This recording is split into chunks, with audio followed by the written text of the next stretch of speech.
Tubig. Napakaabunda ng tubig dito sa Pilipinas. In fact, napapalibutan tayo nito.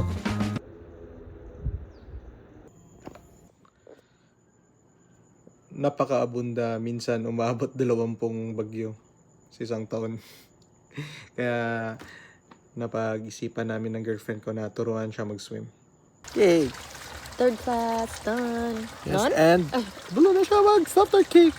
Yeah, and mas longer na akong ma-swim. Swim? Yeah. Mahulog, matawag na basta Yeah. ma-swim. Yeah. Mas comfortable. Mm. Naisip ko, ikaw. Wala. Ay, nakagamay. Ah. Thank you to my coach. Yeah, playtime. Playtime. Kailangan lang naman na maging komportable sa tubig. Bukod sa busy at 1 hour away kami from each other, ito na din yung way namin para mag-workout date.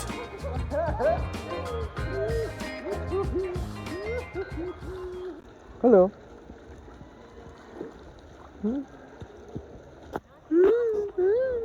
Ha? Gusto ka mag-slide? Gano'n ako sa bilang kuan. Tara, slide! No. Slide! Mag-learn sa kong swim. Mag-slide ko.